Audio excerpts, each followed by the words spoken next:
მაიკ ტაისონი და არ მომწონდა ხოლმე ეს პიროვნება, ამბობდია ეს ყოველთვის მაგალითად როცა ცნობილი ბრძოლა იყო ევანდერ ჰოლიფილდსა და მაიკ ტაისონს შორის, მე ჰოლიფილდს გულშემატკივრობდი, იმიტომ რომ ის ქრისტიანი იყო, ხოლო მაიკ ტაისონი ამბობდნენ რომ მუსლიმია, მაგრამ ურწმუნო იყო საერთოდ, მაგრამ ბოლო დროს წავიკითხე მისი მემუარები და მივხვდი რომ ამ კაცს მიუხედავად იმისა რომ ღმერთს არ იცნობს, სწორი პრინციპები ეჭირა თავის ცხოვრებაში. მან ესეთი რაღაც თქვა, არასდროს არ გამოვდივარ რინგიდან დამარცხებული. მე ან ვიმარჯვებ, ან ვსწავლობ. მე ან ვიმარჯვებ, ან ვსწავლობ. ეს აზრი ღვთიური აზრია. იცი, ყველა დამარცხება ჩვენი ღმერთი უშვებს ხშირად რომ დავმარცხდეთ. იცი, ხშირად ღმერთი გეტყვის ამ გზით წადი, წახვალ და დამარცხდები. ღმერთი ხო შენ მითხარი, რატომ მოხდა? ჩვენ ვიწყებთ ასე. რატომ მოხდა ასე? ხო შენ გვითხარი? იმიტომ რომ უნდა ისწავლო. იმიტომ რომ გუშინ რო იყო, ხვალის წინააღმდეგობა აღარ შეგვხვდება. ხვალ წინააღმდეგობა გაცილებით დიდი იქნება. ხვალ წინააღმდეგობა გაცილებით ძლიერი იქნება. ამიტომ ღმერთი გვამზადებს. იცი, ხშირად ჩვენ ღმერთი ჩამოგვყავს იმ დონეზე, ჩემო მეგობრებო, რომ თითქოს ღმერთი დაკავებულია იმით, რომ ჩვენ კომფორტი შეგვიქმნას.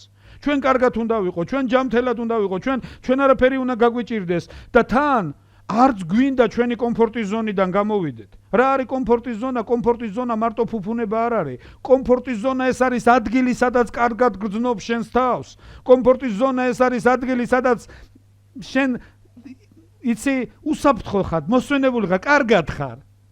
მაგრამ ღმერთს უნდა რომ გამოხვიდე კომფორტის ზონიდან. იმიტომ რომ წინ გაცილებით დიდებული რაღაცეები არის ღმერთისგან და გაცილებით დიდებული რაღაცეებისთვის გვამზადებს უფალი. მაგრამ ერთი რამე უნდა ვიცოდეთ, ეს მომზადება, ეს თამაში არ არის. სამწუხაროდ ჩვენ ხშირად ვამახვილებთ ამაზე ყურადღებას, სამწუხაროდ თანამედროვე ქრისტიანობას ძალიან ზედაპირული დამოკიდებულება აქვს. ძალიან ზედაპირული დამოკიდებულება ღმერთთან, ღმერთის აღთქმებში თანაზიარებასთან. და იცი, ხშირად ყველაფერი აღიარებაზეა. ჩვენ ვაღიარებთ. ღმერთს ჩვენი აღიარება არ ჭირდება. ღმერთს ჭირდება მას გავყვეთ. ორ სიტყვაში მდგომარეობს მთელი ქრისტიანობა. ეს ძალიან ხშირად გვითქვამს ეკლესიაში. მოსმენა და გაყოლა. გავიგონე შენი ხმა, გამოგყევი ღმერთო.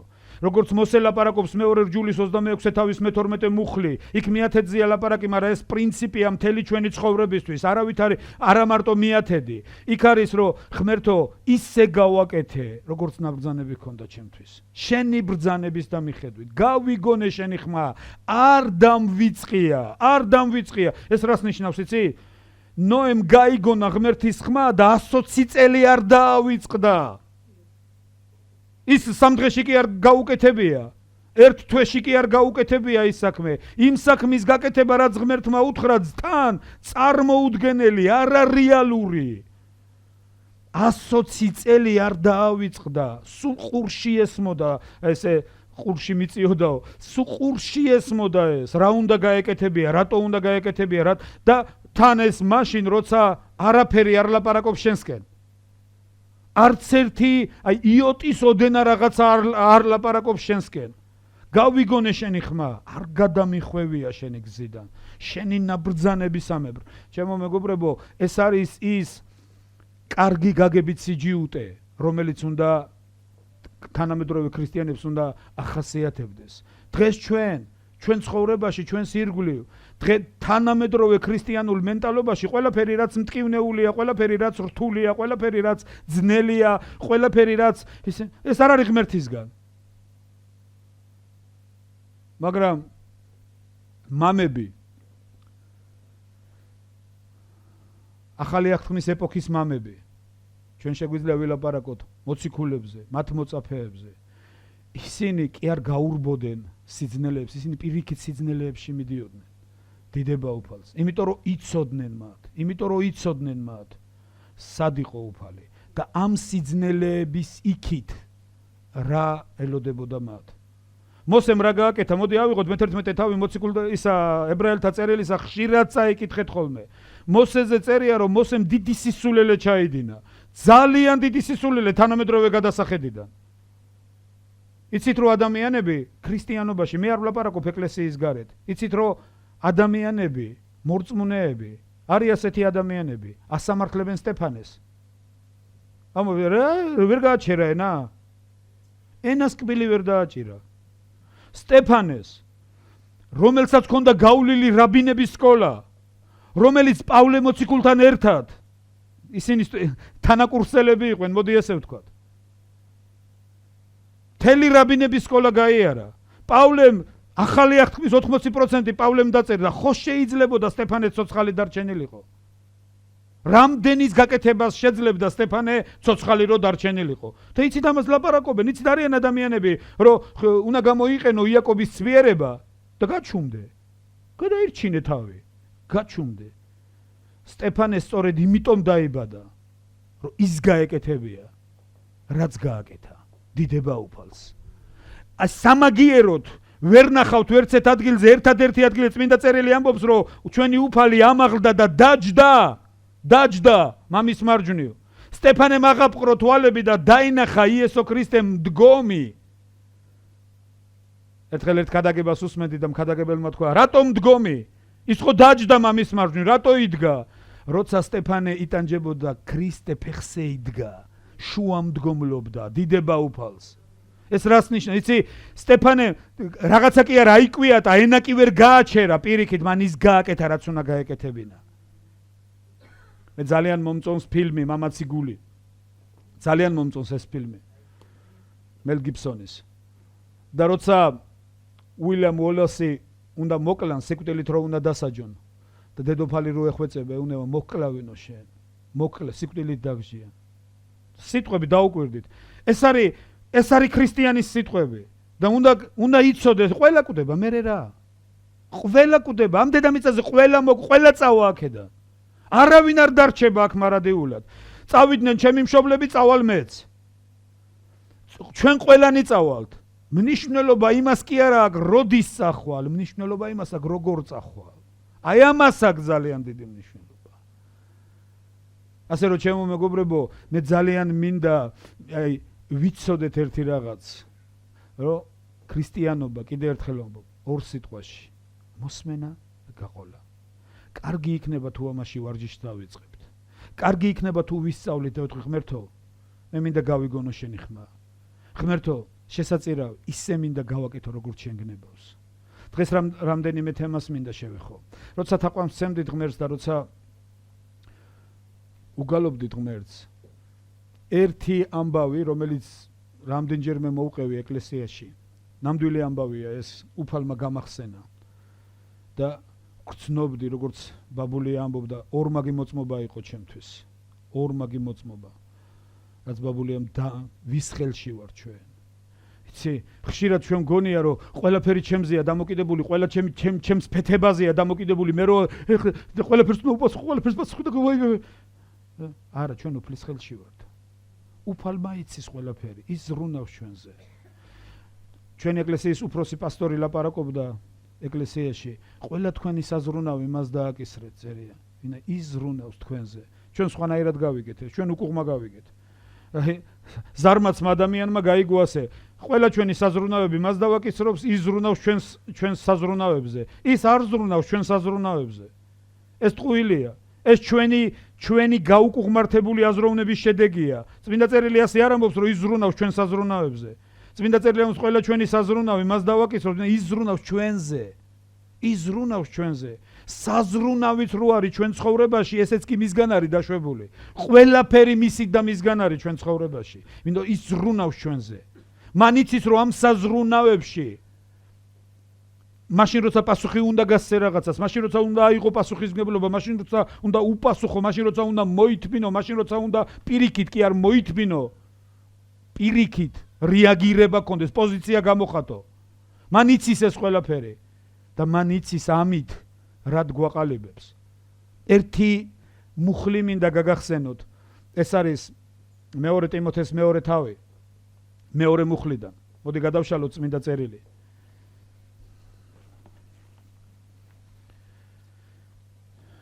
ტიმოთეს მიმართ მიწერილი წერილი მეორე თავი. მეორე მუხლი. მოდი მესამედან მეორე არ გვინდა. იტანჯე ჩემთან ერთად როგორ კარგმა მეომარმა იესო ქრისტესი. საერთოდ პავლე ტიმოთეს შვილს ეძახის. საყვარელ შვილს. რომელი მამა ეთყვის შვილს რომ იტანჯეო? წარმოგიდგენიათ? მამები ყველანაირად ცდილობენ შვილებს ტანჯვა არიდონ. მამები ყველანაირად ცდილობენ შვილს არ გაუჭირდეს. სადღეგრძელოები, ქართული სადღეგრძელოები ჩვენ შვილებს ის არ ენახოთ, რა ჩვენ ნახეთ ის გაჭირვება, უღრუბლო ზეცა და ასე შემდეგ და ასე შემდეგ. პავლე პირიქით არის. პავლე ამბობს იტანჯე ჩემთან ერთად. იტანჯე, იმიტომ რომ პავლე მიცის, რომ ტანჯვაში ძალიან დიდი სიკეთე და ძალიან დიდი კურთხევაა. პავლე ეუბნება ტიმოთეს დაუკვირდით. იტანჯე ჩემთან ერთად, როგორც კარგმა მეომარმა იესო ქრისტესი. არც ერთი მეომარი არ შემოიბორკება ცხოვრების საქმეებით, რათა ასიამოვნოს მხედართ უფროს. ხოლო თუ ვინმე იბრძოლებს კიდეც გვირგვინი არ მიენიჭება თუ უკანონოდ იბრძოლებს. ყველაზე მნიშვნელოვანი რაც ამ მონაკვეთში მინდა გითხრათ, რაზედაც პირველივე წაკითხვიდან, როცა ეს წავიკითხე, კითხვის ნიშანი გამიჩნდა, რას ნიშნავს უკანონო ბრძოლა. პავლე აქ ომზე ლაპარაკობს. პავლე აქ ლაპარაკობს ბრძოლაზე. სხვათა შორის, როცა პავლე ამ წერილებს წერდა, ის უყურებდა გლადიატორს, ისტორიიდან ვიცით ეს ჩვენ. გლადიატორს უყურებდა და ისე წერდა ამ წიგნებს და გლადიატორების იცი გლადიატორების ბრძოლაში არანაირი კანონი არ არსებობდა. არანაირი წესი არ არსებობდა. არ შეიძლება აი გლადიატორმა უკანონოდ იბრძოლა, ამას ვერ იტყოდი. გლადიატორისთვის ერთი მიზანი იყო, ერთი კანონი არსებობდა, ცოცხალი უნდა გადარჩენილიყო. მეტი არაფერი. უნდა გაგეკეთებინა ყველაფერი, რაც იყო შესაძლებელი. უნდა გებრძოლა ყველაფრით, რაც ხელში მოყვებოდა. ხმალი, ჯოხი, ქვა, ყველაფერი, ქვიშა, სულ ყველაფერი. ოღონდ ცოცხალი უნდა დარჩენილიყო. იმარჯვებდა ის, ვინ ცოცხალი რჩებოდა. გასაგებია, ეს იყო გამარჯვება. ორი გლადიატორიდან ერთი რჩებოდა ცოცხალი. და იმარჯვებდა ის, ვინ ცოცხალი ხდებოდა. უკანონო ბრძოლა ასეთი რაღაც არ არსებობს. წარმოგიდგენიათ ომი. ომში კანონი, ნუ ხო არ ეტყვი თვალში გარტყმას არ ავართო. ომი და უკანონოდ იბრძოლა. რა უკანონოდ? კანონები თანამედროვე სპორტშია, თორე არანაირი იმ დროის გლადიატორების ბრძოლაში არანაირი კანონი არ არსებობდა. არანაირი კანონი. აი ჟარგონულად რო ვთქვათ მოსულაო, ხო გაგიგიათ, აი მოსულა. ყველაფერი მოსულა. ოღონდ ცოცხალი დარჩი. ყველანაირი დივერსია, ყველანაირი ხერხი, ყველაფერი, ოღონდ როგორმე თავი უნდა გადაირჩინო. მაგრამ პავლე ეუბნება ტიმოთეს, იტანჯე, რატო უნდა იტანჯო? იმიტომ რომ მომზადება ბრძოლისთვის იყო ძალიან დიდი ტანჯვა. თუ გლადიატორი ამ ტანჯვას არ გაივლიდა, ის პირველივე ბრძოლაზე მოკვდებოდა. იცი, ტიტულოვანი გლადიატორები მოიპოვებდნენ ხოლმე ხის ხმალს, რომელზედაც ეწერა თავისუფლება. და ეს ამით აღწევ და ამას ისე კი არ მოიპოვებდნენ, ამას მოიპოვებდნენ ისინი, ვინ ცოცხალი დარჩნენ, გამოიარეს, გაუძლეს, ცოცხალი დარჩნენ. და იმპერატორი ჩუქნიდა მას ამ ხმალს და ამით ისინი თავისუფლებას მოიპოვებდნენ. გასაგებია? და ტიმოთეს ეუბნება წმინდა მოციქული პავლე, იტანჯე ჩემთან ერთად. და რატო უნდა ვიტანჯო? დღეს ქრისტიანები ტანჯვას გაურბიან. დღეს ძალიან მე ზეწოლის ქვეშ მოვხვდი, მე გამიჭირდა, ძნელი იყო ძალიან. ღმერთი უშვებს ჩემო მეგობარო ამ სიძნელეებს, იმიტომ რომ გამოიწვრთნა. ღმერთს არ უნდა რომ ინკუბატორის წიწილები ვითვიყოთ. იცი ინკუბატორის წიწილებზე რატო ამბობენ, ისინი დაუცველები არიან, იმუნიტეტი არ აქვს და ადვილად იხოცებიან. და ღმერთს არ უნდა რომ ასეთები ვიყოთ. ღმერთს უნდა რომ გაუძლოთ. ნახეთ ეფესელთა მიმართ მიწერილ წერილში წმინდა მოციქული პავლე მე-6 თავში. მიათე მუხლიდან ქვევით ის ლაპარაკობს, ხელი მოკიდეთ ღმერთის სრულ საჭურველს, ზუსტად აქაც გლადიატორის აღჭურვილობა არის, რომაელი ჯარისკაცის და გლადიატორის აღჭურვილობა არის როგორ გითხრათ, გადმოცემული. ხელი მოკიდეთ ღმერთის სრულ საჭურველს, რათა გაძლოთ და გაუძლოთ ეშმაკის ყველა მზაკრობას. რამდენჯერმე ამბობს ამ სიტყვას წმინდა მოციქული იმიტომ რომ ტანჯვა არის მომზადება ტანჯვა არის ის რთული ძნელი ვარჯიში და მომზადება რათა ბრძოლაში უკვე შეხვიდე გამოწრთობილი თუ ტანჯვას აირიდებ და არის ბევრი ალტერნატივა მე მიყვებოდნენ ხოლმე მე არ მიმსახურია სამხედროში არ ყოფილი ვარ იმიტომ რომ საბჭოთა ჯარი მიწევდა ღმერთმა დამიფარა რომ არ მიმსახურია არ ვიცი რატომ მოხდა საერთოდ არ დაუძახი ვარ ჯარში სხვაგან მიმსახურე სხვა ადგილებში იცით და მიყვებოდნენ ხოლმე ქართველები ტრაბახობდნენ ხოლმე ამით სხვაები რომ ვარჯიშობდნენ ესენი ჩtildeში დამოწოლილები ვიყავით რაღაცა ის ქონდაო მარში გქონდა სხვაები რომ ფეხით გარბოდნენ ჩვენ მანქანით წავედით და რა ვიცი ყვებოდნენ როგორ არიდეს თავი მომზადებას როგორ არიდეს თავი წვრთნას და როგორ ამიტომ გვაქვს შედეგად ყველგან თითქმის ყველგან პროვინციალიზმი არაპროფესიონალიზმი მოუმზადებელი სხვადასხვა სიტყვა არამზადა სულაც არ არის სალანძღავი სიტყვა არამზადა რეალობა არ მოემზადა არაფერი არ მოამზადა არამზადა იცი არ მოემზადა ამ დროსთვის არ მოემზადა ამ დღისთვის არ მოემზადა გავიდა გამოცდაზე ჩაიჭრა რატო არამზადა იმიტომ რომ არ მოემზადა არამზადა ღმერთს უნდა რომ არამზადები არ ვიყოთ ღმერთს უნდა პირიქით მოვემზადოთ და იმას რასაც დღეს ჩვენ ვაკეთებთ ჩემო მეგობრებო იცი ეს ფიზიკური საქმე იქნება სულიერი საქმე იქნება საოჯახოებში ფუსფუსი იქნება თუ რა თუ გალობის გუნდი თუ ეს ყველაფერი მომზადება ეს არ არის ის რაც ჩვენ გონია რომ რაღაცას არა ეს ადრე ვინც დადიოდით ხოლმე კომუნისტების დროს კინოთეატრებში იყო ხოლმე სანამ ფილმი დაიწყებოდა ჟურნალი იყო ხოლმე რაღაცას აჩვენებდნენ ხოლმე ეს ჟურნალია ფილმის შემდეგ იცი მსახურებას ოდესღაც შევალ თამაში ჩვენ ოდესღაც დავიწყებთ მსახურებას ოდესღაც ღმერთის სულის თანდასწრების ქვეშ იცით ჩემო მეგობრებო რისი თქმა მინდა დღეს ძალიან ბევრი ადამიანი ეძებს ღმერთის სულის თანდასწრებას ჩვენ თანდასწრება გვინდა მე გირჩევთ ნუ ეძებ თანდასწრებას ეძებე სულით მავლობა ისწავლე სულით მავლობა ღმერთისთვის პრობლემა არ არის თანდასწრება ერთხელ ერთი კაცი ლოცულობდა თუნდაც ღმერთო შენი თანდასწრება გვინდა იცი უფალმა რა უთხრა პრობლემა არ არის მაგრამ მე უცხო პლანეტელებს გავხართო მე თავბრუდა ხვევულები დადიხართ უცხო პლანეტელებივით იცი როცა ტაძარს აშენებდნენ როდის მოვიდა შექინა სოლომონის ტაძარში იცი როცა იქ ქვების გროვა ეყარა, იქ ნაგავი ეყარა, იქ რაღაცა იქ და ყველა დაეცნენ დაბლა, და ნირვანაში თავბრუდა ხვეულები დადიან ღმერთის სულის თანდასწრება. არა. როცა აშენებდნენ სულით მავლობა იყო. როცა აშენებდნენ ღმერთო როგორ გავაკეთოთ. ღმერთო ეს ხაზი აქ უნდა იყოს თუ აქ. ღმერთო ეს ქვა აქ უნდა იდოს თუ აქ. ღმერთო ეს როგორ უნდა იყოს. დაუკვირდით მეგობრებო, ბიბლია ძალიან ლაკონური წიგნია და ძალიან ლაკონურად შემჭიდროებულად ასახავს მოვლენებს. მაგრამ თუნდაც ერთი სიტყვა, როცა სოლომონმა მგალობლები დააყენა 120 მარტო მესტვირე ყავდაო. იცი ორკესტრში ჩვენ ჯერა ორკესტრი გვაქვს ეს პატარა ეს უფრო ბენდია ვიდრე ორკესტრი. იცი ორკესტრში არის რამდენიმე ინსტრუმენტი. მაგრამ ეს არ არის მარტო ერთი ინსტრუმენტი, როცა ორკესტრი უკრავს, ხო?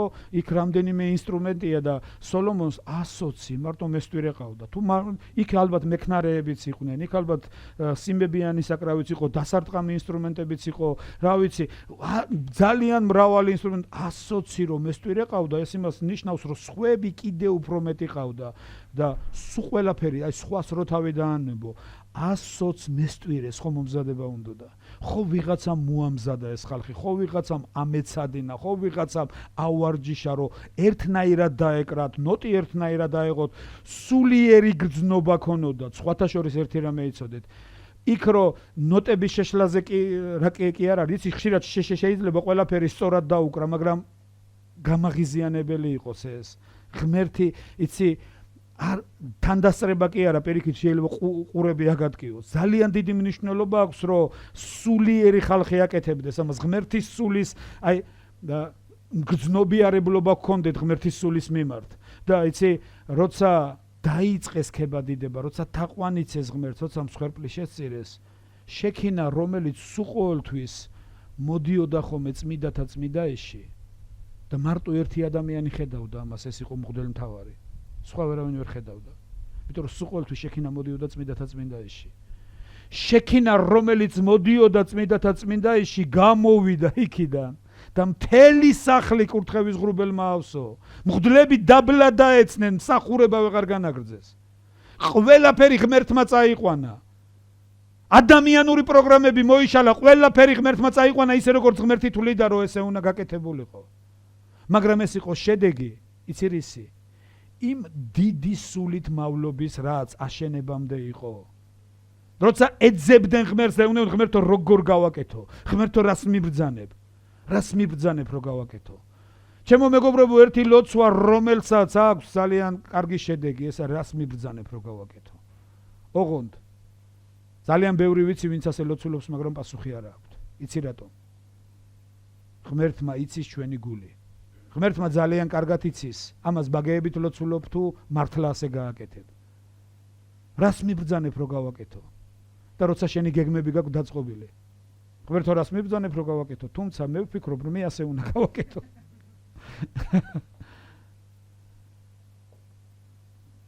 მე მინდა ერთ კაცზე მოგიყვეთ ერთი კაცი პავლე ოღონდ არა ის პავლე ბიბლიაში რო გვყავს ეს იყო პავლე ერთ-ერთი ეკლესიის პასტორი ერთ-ერთი პატარა ეკლესიის პასტორი იყო ეს კაცი და ძალიან იყო დაინტერესებული თეოლოგიით 25 წელი მოანდომა რომ დაეწერა სადოქტორო ნაშრომი და მიიღო ღვთისმეტყველების დოქტორის ხარისხი 25 წელი იწვალა ამაზე ამ კაცმა ჯერ გაიარა ბაკალავრის მერე მაგისტრატურა მერე ის და 25 წლიანი წვალების მერე როგორც იქნა მიაღწია მიზანს პატარა ეკლესიის პასტორია და მეორე დღეს უკვე დანიშნული არის უნივერსიტეტში სადოქტორო კომისია სადაც ეს კაცი წარადგენს თავის ნაშრომს და უნდა მიიღოს უკვე დოქტორის ხარისხი ღვთისმეტყველების დოქტორის ხარისხი და ეს მთელი ცხოვრების ოცნება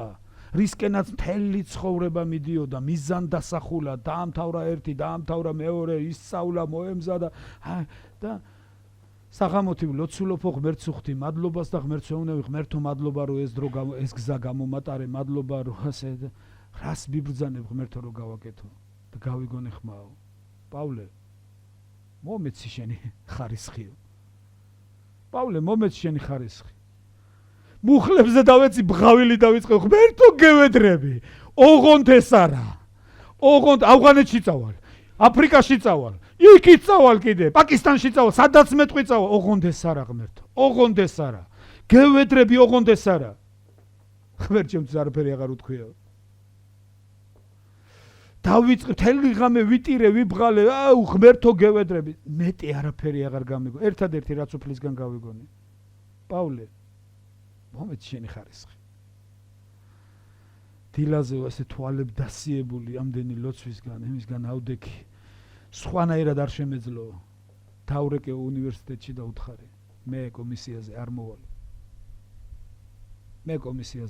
უარს ვამბობ და საღამოს სამსახურება გქონდა ეკლესიაში როცა მივედიო ეკლესიაში მე არ ვიცი მე მივედი გატეხილი, დანგრეული, დამსხვრეული, არაფრის ესე რომ მიათრევ შენ თავს. მივედი, მაგრამ რასაც იქ ხედავდი, მე არ ვიცი, ბრმები ხედავდნენ კოჭლები, სასწაულები და ის ეკლესია მე არ ვიცი დღეს რაოდენობა და ის, მაგრამ მე ვიცი რომ ის ეკლესია მეგა ეკლესია გახდა საბოლოო ჯამში. იცი ღმერთს აქვს გზები ჩვენ ცხოვრებაში. ეს მაქვს სულ ყოველთვის ალტერნატივები. სულ ყოველთვის ლამაზი ალტერნატივები, ლამაზი, მიმზიდველი, კარგი ალტერნატივები. იცოდე ჩვენ ცხოვრებაში ძალიან ბევრი ალტერნატივა აქვს ბოროტს. ძალიან ბევრი ლამაზი ალტერნატივა. მიმზიდველი, რო გაბრუებს.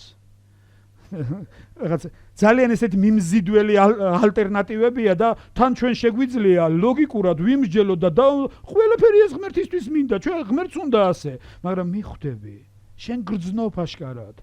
შეიძლება მოგწონს ძალიან ის ყველაფერი, მაგრამ იქ არ არის ღმერთი. შენ იცი რომ ეს არ არის ღმერთი. იცით, გამოვიდა ფილმი, ავტორისა რეჟისორი აღარ მახსოვს სამწუხაროდ, ახალი ფილმი, ახალი გადაღება მოსეზე. და ჩანს ისე რომ როცა მოსე და რამზესი ერთად იზრდებიან და არ არის გადაწყვეტილი ვინ გახდება ფარაონი. ერთ-ერთი უნდა გახდეს ფარაონი. და სხვათა შორის არავინ არ იცის ვინ არის ფარაონი, მაგრამ ფარაონის ცოლი უკვე განსაზღვრულია. ვინც ფარაონის ცოლი უნდა გახდეს, ის გოგო უკვე იციან, ის განსაზღვრულია. იციან რომ ეს გოგო გახდება აუცილებლად ფარაონის ცოლი. და ამ გოგოს მოსე უყვარს. მოსე უყვარს. და უეცრად გახდა ცნობილი რომ მოსე ებრაელია. მოსე გაიგებს რომ ებრაელია. დატოვებს ყველაფერს და წავა და ებრაელებთან ერთად ცხოვრობს.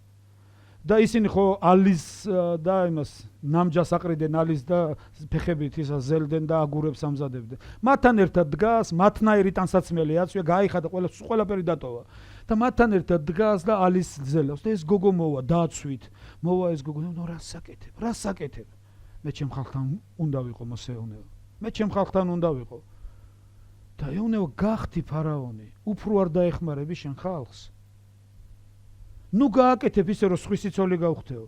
გახდი ფარაონი და მეც დაგეხმარები, ყველა და უფრო მეტად არ დაეხმარები შენ. იცი, რამდენი ადამიანი მსჯელობს ასე დღეს, რომ იცი, წადი, მიახდი, ფინანსური პირამიდა ააშენე, დიდი ბიზნესმენი გახდი, დიდი ეს უფრო მეტად არ გააკეთებ. მაგრამ მოსეზე წერია, ღმერთის ხალხთან ტანჯვა არჩია ეგვიპტის ცოდვილ საგანძურებს. ღმერთის ხალხთან ტანჯვა არჩია და მტკიცე იყო, თითქოს უხილავს ხედავდა, დიახ, ის უხილავს ხედავდა. ის ხედავდა იმას, რისკენაც უნდა წასულიყო. მე მინდა ის ამბავი მოგითხროთ. სულ ახალი მორწმუნე ვიყავი, პირველად რო წავიკითხე და ძალიან შემძრაამან და ძალიან ამავსო. იცი, ხშირად ჩვენ რამდენად გვიშლის ხელს ჩვენი ლოგიკა, ჩვენი რაღაცა ბუძნული და გონივრული გადაწყვეტილებები. ჩვენ გონია რომ ამით ხშირად რაღაცას ვაკეთებთ. თურმე ეს მოხდა, რამდენჯერმე მაქვს ეკლესიაში ნათქვამი. თურმე ეს მოხდა მეორე მსოფლიო ომის დროს, ახლანდელ სანქტ-პეტერბურგში, მაშინ ლენინგრადი ერქვა. ლენინგრადი ერქვა. ერთ-ერთ ოჯახში ომისში დაიღუპნენ მშობლები და პატარა ბავშვები დარჩნენ და ბებია და ბაბუა ზრდიდა ამ პატარა ბავშვებს. ბებია იყო მორწმუნე, თურმე ეს ქალი იყო ძალიან ისეთი დიდი ხნის მორწმუნე ქალბატონი და სამი პატარა შვილიშვილი დარჩა, მშობლები გარდაიცვალნენ. და ქალაქი იცით რომ 900 რაღაცა დღე იყო ბლოკადაში და წერენ რომ ცოცხალი არსება აღარ დადიოდა, ჩიტი არ დაფრინავდა, თაგვი არ დადიოდა, ყველაფერი რაც შეიძლებოდა, ყველაფერს ჭამდნენ, ყველაფერს რაც შეიძლებოდა. და ერთი დღე არის თურმე ოჯახში ყველა რესურსი ამოიწურა, თან დგას ძალიან მკაცრი ზამთარი. ყველა რესურსი ამოიწურა, ბავშვები ძალიან პატარები არიან, ბავშვებს ვერ გააგებინებ არ არის და საღამოს მოვიდნენ შეად. საჭმელი არ არის, არანაირი საჭმელი არ არის. და ამ ქალმა თურმე უთხრა ბებიამ რომ მოდიო ვილოცოთო, მოდიო ღმერთს თხოვოთო, რომ საჭმელი გამოგვიგზავნოსო და საჭმელი რო გაგიღვიძებათ, საჭმელი გვექნებაო. ამ როგორმე ბავშვები რო გაეჩერებინა. და დაუჯერეს ბავშვებმა, ილოცეს, წავიდნენ დაიძინეს. და ეს ქალი ამბობს, მთელი ღამე რა დამაძინებდა, ბავშვებს ხო მოვატყუებ, ვფიქრობ, დილით რო გაიღვიძებენ და იტყვიან რომ საჭმელი რატოა, ჩვენ ხო ვთხოვეთ ღმერთს, რა ვქენი ეს ღმერთზე წარმოდგენა დაუნგრიე ბავშვებს. ეს რა ღმერთო მაპატიე, მთელი ღამე ინანიებდა ეს ქალი. ეს რა ვქენი, ეს როგორ მოვიქეცი, როგორ დაუნგრიე ღმერთზე დილით რო გაიღვიძებენ და იტყვიან საჭმელი, რატო არ არის საჭმელი? რას იტყვიან? ღმერთმა მოგვატყუა? გადაგვაგდო ღმერთმა? და ამ ლოცვაში და ამ მონანიებაშიო როგორღაც ჩამეძინა და ესმის კარებზე, გამაღვიძა კარებზე კაკუნმო, ბრახუნმა კარებზე რაღაცა გავაღე კარები მეშინ თან ბლოკადა და ესა მეთქი ხო არაფერი მოხდა ისეთი და ჩვენი შორეული ნათესავი ქალაქის მეორე ბოლოში რო ცხოვრობდა საათღაც აი რამდენიმე 100 კილომეტრით დაშორებული ალბათ იქ რო ცხოვრობდა ის დგასო კარებში გაგუნგლული თოვლში გაყინული გათოშილი სულ ვეუნებ შემეშინდა რა გინდა ხო ის ხომ მშვიდობაა და თვითონ მეუნეო თქვენთან ხომ მშვიდობაა მე ვთხარი კი მშვიდობაა შემოდიო და შემოვიდაო მითხრა არ ვიცი რა ხდებაო ისინი თურმე მორწმუნეები იყვნენ საღამოსო რო ავდექითო და უნდა გვევახშმაო უეცრადო სულიწმინდა მოგვიცვაო მთელი ოჯახი და სულიწმინდა მგვითხრა ეხლავე ადექი და წადი იქო ავდექი და წამოვედიო და ამ ხმაურზე თურმე გაეღვიძად ბავშვებს და ყველაზე პატარა რომელიც იყო ფეხზე ძლივს დადიოდა თურმე იმას მიეფერა და უთხრა იცი შენ რა მოგიტანეო ეს ვიცი რა მომიტანეო ეს ბავშვი ეუნება აბა რა მოგიტანეო თლიანი პურიო და ეს კაცი გახევდა თურმე ადგილზე შენ საიდან იცი ეუნება ეს სულიწმინდას თხოვეო და ზუსტად პური რო უნდა დამეჭრაო მითხრა ის ღმერთმა დანა არ დაადო აიღე და მთლიანი წაიღე ზოგიერთი ამას დამთხევას ეძახის ამას დამთხეული იტყვის მარტო ეს მოწმობა არის ნუ გეშინია ღმერთმა იცის ჩვენი გასაჭირიც ღმერთმა იცის ჩვენი მდგომარეობაც ღმერთმა იცის ღმერთს ერთი რამე უნდა მიენდე უფალს უბრალოდ მიენდე უფალს ჩვენ ხშირად ვენდობი და ვეხმარებით ჩვენ ხშირად ისა ვენდობი და ჭკუას ვასწავლით ეგრე კი არა ღმერთო ასე ჯობია რომ გააკეთო ესე უფრო უკეთესი იქნება მე უკეთესად ვიცი მე ვიცი ჩემი მომავალი მე ვიცი რა მინდა მე ვიცი რატო მინდა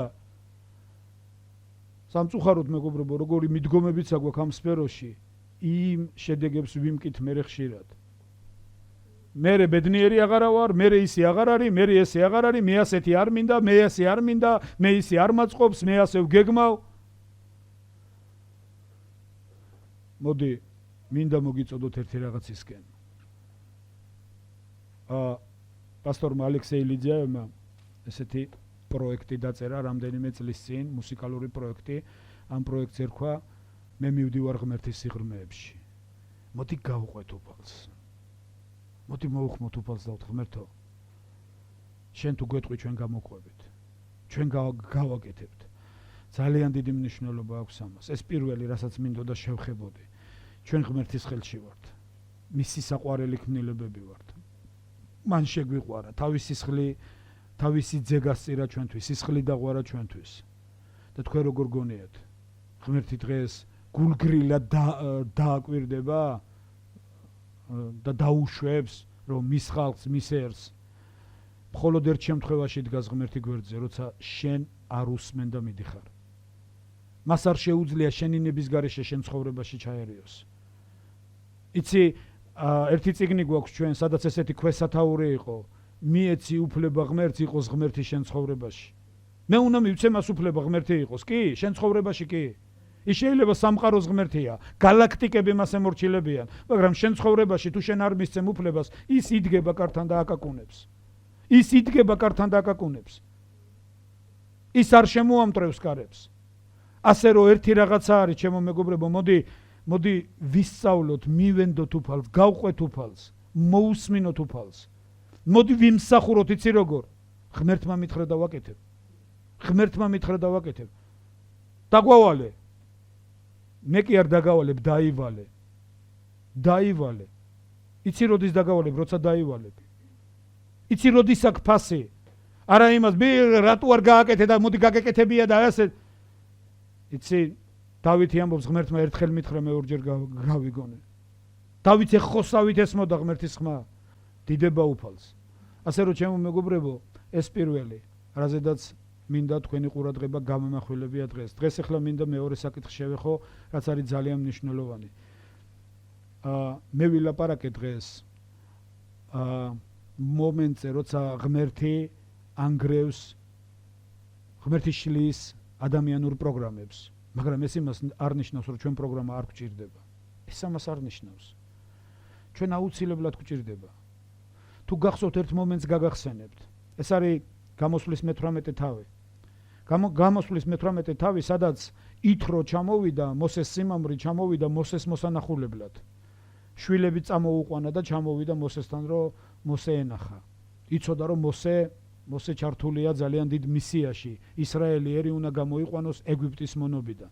და ჩამოდის ითრო რომ ნახოს მოსე და რას ხედავს კილომეტრიანი რიგი დგას კარავთან ხალხი ამ სიცხე პაპანაკებაში დგას ფეხზე და მოსე ზის და ყველა მოდის მოსესთან დეუნე რა ჩემმა ცოლმა გამაბრაზა მეორე მოვა მეზობელმა გამაბრაზა მესამე კიდე რა ვიცი 1000-ნაირ და ყველა ამ დავას წყვეტს მოსე და კილომეტრიანი რიგი დგას მოსე ზის ესენი ფეხზე დგანან მივიდა ითრო დეუნე რას აკეთებ ამას როგორ აკეთებ რას ტანჯავ ღმერთის ხალხს შენ ზიხარ ისინი ფეხზე დგახან რას აკეთებ ამას მოსე თავს იმართლებს მოსე უნე რა ჩემი ბრალია რა ვქნა მე ერთნი ვარ ეგენი კიდე 6 მილიონი რა გავაკეთო ეხლა ერთმა კაცმა 6 მილიონ კაცს ერთდროულად როგორ უპასუხო ყველა ჩემთან მოდის საქმეზე და ითროეუნევა დაიტანჯები თუ ასე იცხოვრებ დაიტანჯები და საქმეს ვერ გააკეთებ ამ ხალხსაც გააწამებ და შენც გაწამდები თუ მომისმინეო თუ უფალი შენთან იქნება გააკეთე ასე და თუ უფალი შენთან იქნება შენც დაისვენებ და ხალხიცო ამოირჩიე 70 კაცი დანიშნე ისინი ასისთავებად ასე შემდეგ დიდი საქმეები შენ გადაწყვიტე მცირედი მათ დაავალე შენც მოისვენებ და ხალხიცო ანუ ღმერთს აქვს ჩვენთვის რაღაც რასაც უნდა გავუყვეთ სულაც არ ნიშნავს ეს თუ ღმერთი პროგრამებს შლის ეს არ ნიშნავს რომ ჩვენ არ უნდა გქონდეს პროგრამა გასაგებია ღმერთს აქვს წესი მაგალითად პირველი კორინთელების მე-14 თავი 33 მუხლი ვინ შემახსენებს რა წერია ღმერთი უწესრიგობის კი არ არისო აი ამ თარგმანებში წერია წესრიგისაო ამ თარგმანებში წერია რომ ის წესრიგის ღმერთია ამ თარგმანებში წერია რომ მშვიდობის ღმერთია ღმერთი არ არის უწესრიგობის ის წესრიგის ღმერთია წმინდანთა ყველა ეკლესიაში ის მშვიდობის ღმერთია წმინდანთა ყველა ეკლესიაში მშვიდობა მოდის წესრიგში მშვიდობა მასინ არის როცა ადამიანები ემორჩილებიან ღვთიურს და მიყვებიან ღვთიურს ჩემო მეგობრებო მე ძალიან მინდა ერთი რაღაც ვისწავლოთ ჩვენ რამდენადაც ვიზრდებით რამდენადაც რაღაცეებში ვიზრდებით იცი არის ხომ ხშირად შეუსაბამობები აი მაგალითად დღესასწაულები თვითონ უფალი ადგენს დღესასწაულებს ძველ აღთქმაში ხოლო ესაიას წინასწარმეტყველებაში იგივე უფალი ამბობს შევიძულე თქვენი დღესასწაულებიო შევიძულე თქვენი ახალმთვარობებიო შევიძულე თქვენი შაბათებდი ტვირთად მეკცაო დავიღალე მათი ზიდვით და მე თვითონ ამბობს ეს რატომაც არის შეუსაბამობა რაში უკეთურობა და დღესასწაული ეს ორი რაღაცა არ ეთანხმება ერთმანეთს იცი ჩვენ შეიძლება რაღაცას ვაკეთებ შევქმნათ კომფორტი გავაკეთოთ რაღაცა მაგრამ არის ერთი რაღაცა ამას შეიძლება ახდეს ძალიან დიდი უგრძნობლობა, ძალიან დიდი სიუხეშე, ძალიან დიდი მოუთოკაობა, ძალიან დიდი სიჯიუტე ადამიანური, ძალიან თვითნებობა, ძალიან დიდი რაღაც. საერთოდ ერთი რამე იცოდეთ. ქრისტიანი იმით კი არ ფასდება, რომ აი ესეთი უთხარი მეორედ აღარ მოუნდა სიტყვის თქმა. ერთი რამე უნდა ქრისტიანი ფასდება ერთი რაღაცით. ჩვენ უნდა ვიყოთ ძალიან რბილები, თბილები და ძალიან მშვიდობიანები. წმინდა წერილი ამბობს ამას. ქრისტიანი ფასდება იმით, რომ ქრისტიანი მორჩილი არის თავისი ბუნებით, არ შეიძლება ქრისტიანი იყოს ჯიუტი. მაგრამ გამომდინარე იქიდან, რომ ჩვენ შეიძლება რაღაცეებს ვახწევდეთ, ჩვენ შეიძლება რაღაცეებს ვაკეთებდეთ, ადამიანები ჯიუტები იყვნენ. გუშინ მე და ჩვენი ეკლესიის უფროსი პასტორი ერთ თემაზე ვლაპარაკობდით. ხშირად ადამიანი რატო ასე? ჩვენ ვადგენთ ხშირად სამართალს, ვიცი რომ მართალია, რასაც ამბობ. განამართალი არ არის. მართალია, რატო ესე? ეგ ხო ეგეთია, ეგ ხო ისეთია, რატო ასე? და ერთი ამბავი გამახსენდა გუშინ. უბრალოდ ეს ვიღაცა კონკრეტულზე არ ვლაპარაკობ. საერთო სიტუაცია ძალიან ხშირად მომისმენია. ორი მხარე დაობს მართალი, ეს 100%-იანი მართალია, მაგრამ ხშირად შენი სიმართლე ცოტა სხვა რაღაცას განახებს. დავითი. იცით რომ დავითმა შეცდომები დაუშვა, არავინ არ არის უშეცდომო. დავითმა დაუშვა შეცდომები, რომლის გამოც ცუდი რაღაცეები განვითარდა. დავითს ყავდა შვილი, აბესალომი, რომელიც აუჯანყდა დავითს, იცით? და ძალიან დიდი ბოროტებები ჩაიდინა. ძალიან დიდი აი როგორ გითხრათ მარტო ბოროტება კი არა ისეთი რაღაცეები ჩაიდინა რომ აი საზიზღრობები ჩაიდინა ცხებულის მიმართ და ვინ იტყოდა რომ აბესალომი ახლა მართალი იყო დავითთან რა თქმა უნდა აბესალომი არ იყო მართალი აბესალომი დავითის სიკვდილს ეძებდა აბესალომა იმდენს მიაღწია რომ ერთი პერიოდი დავითი გაქცეული იყო იმალებოდა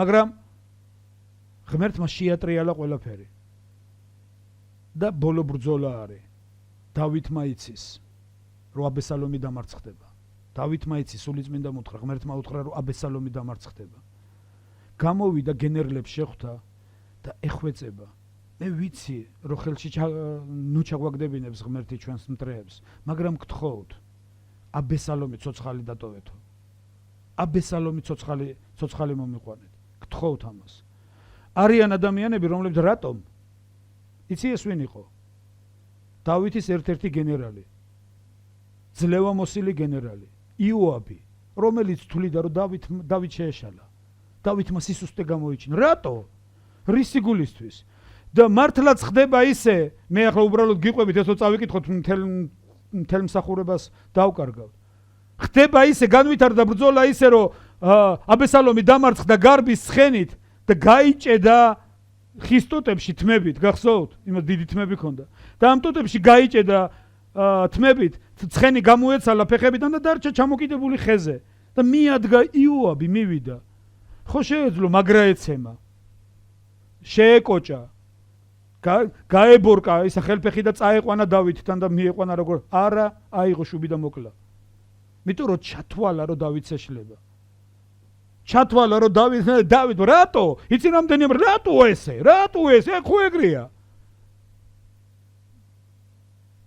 იცი მირიამი და მოსე ერთხელ იდგნენ და რატო ესე განა მარტო მაგას ელაპარაკება ღმერთი და უფალი გამოეცხადა და უთხრა თქვენს გელაპარაკებით ღამეულ ხილვაში მას პირისპირო განსხვავებას ხედავთ სადრ უფალი პირისპირ ელაპარაკებოდა მოსეს თქვენ გაჩვენებთ მოქმედებას გზებს მას ველაპარაკები თქვენ ხო არ გონიათ რომ არჩევანი მეშლება თქვენი დახმარება მჭირდება არჩევანში მე არ ვიცი რატო იყო ესე მაგრამ ესე იყო მივალთ იქ და ყველაფერი გამოჩნდება რა და როგორ ჩემო მეგობრებო იცი ხშირად ადამიანებს ნაკეთების საქმე აძლევს უფლებას მე ამდენი ეხლა კანონებსაც დავადეგენ იცი ქვეყნიერებაზე არის ესეთი ცუდი გამოთქმა კტოპლოტი ტოტი ზაკაზივაით მუსიკო ვინც იხდის მუსიკაცას ის უკვეთავს და ეს ბოროტისგან არის იცოდეთ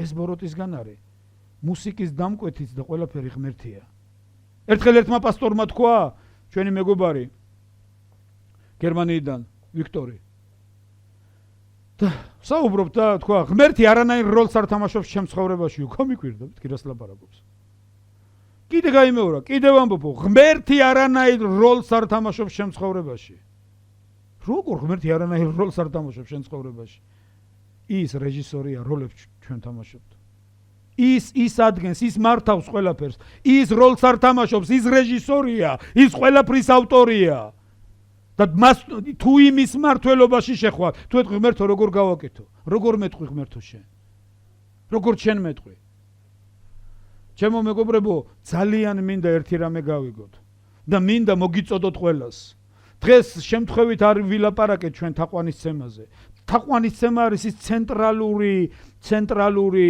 თემა რაც ეკლესიაში ძალიან დიდ ყურადღება დათმობილი იქნება მე ძალიან მინდა ვისწავლოთ და ვასწავლოთ ძალიან მინდა და სწავლას იცი როცა სწავლობ ადამიანი შეიძლება შეგეშალოს როცა სწავლობ ადამიანი შეიძლება გამოგრჩეს როცა სწავლობ ადამიანი შეიძლება არ გამოგივიდეს შეიძლება ცუდი ნიშნა შეიძლება შენიშვნა მეიღო ნუ გაგიკვირდება თუ შენიშვნა იქნა თქვენ ცხოვრებაში ან ჩემ ცხოვრებაში ეს ყველაფერი მიტო კი არ არის რომ ვიღაცა ჩვენ წინააღმდეგ არის ეს ყველაფერი იმიტომ არის რომ რაღაცეები შევცვალოთ უფალი ასწავლის პავლე მოციქული ასწავლის უფალი პავლე მოციქულის მეშვეობით მიეცითო ყველას ვისაც რა ეკუთვნის ვისაც ბაჟი ვისაც შიში ვისაც პატივი დიდება უფალს ანუ მოდი ყურადღებით ვიყოთ ჩემო მეგობრებო. მოდი ხანდახან გამოფხიზლდეთ ვისაც ერგება ეს სიტყვა. გაითვალისწინეთ.